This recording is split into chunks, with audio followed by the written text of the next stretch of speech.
Why do the Fractsidus want Rover? Is it just because Rover is the strongest, or is it because the Rover is the founder of the Fractsidus? No, the reality is that the answer has been right in front of us ever since the 1.x story.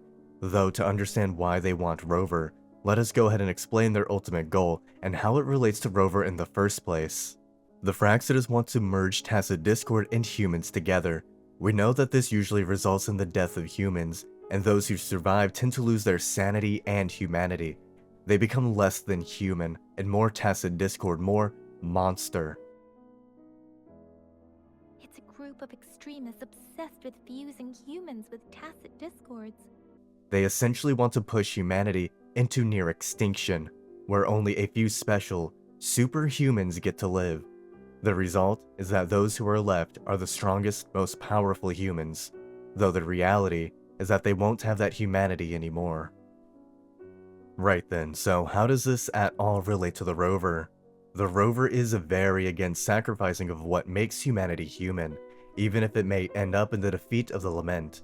We saw Rover sacrifice humanity's guaranteed future of survival just to save the Shorekeeper, and used that very same justification.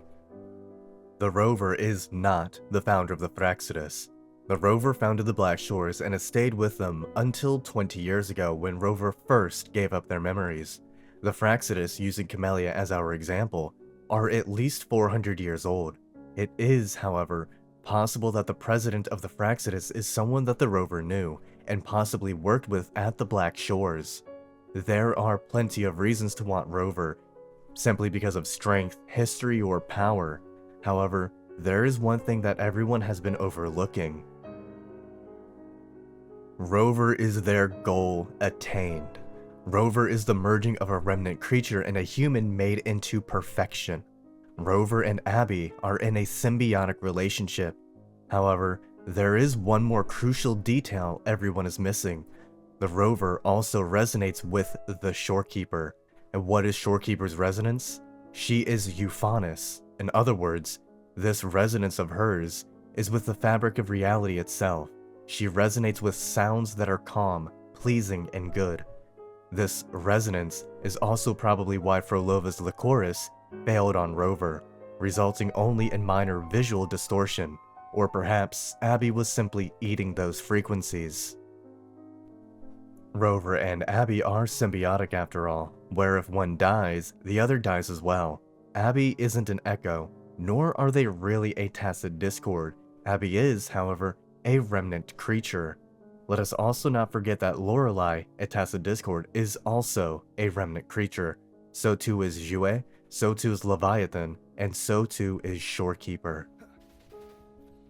The issue, however, is that the Fractsidus likely view Rover as the goal, and not as the exception or the outlier, but as the future of humanity in a literal sense. Unlike the Black Shores, who see Rover as the future of humanity in a more hopeful sense. Think of it like if every sorcerer in JJK tried to be like Gojo. Unless you're born a specific way, you can't even begin to attain that goal in the first place. The Fractsidus may have begun as part of the Black Shores attempting to study Abby and what existed within Rover, but grew zealous and left the organization. The Fractsidus believe the Lament is a permanent part of life, and that humanity should be integrated with it forcefully so that only the strong will survive. That it cannot truly be defeated, but instead enhanced with the true Lament. What is the Lament? Disaster? Curse? Some kind of punishment? People only see the surface. The Lament brings death, destruction, and countless reverberations. Reverberations that will be reflected, overlapped, and interwoven during the Lament. They will be our salvation. The only path to a new life form and a new civilization. They seek about bringing judgment, damnation, and ultimate despair upon humanity, the sacrifice of the many, so that only a few, special, superhumans may live. But what do you all think? Do you think that I make sense, or do you think that I'm just schizo posting?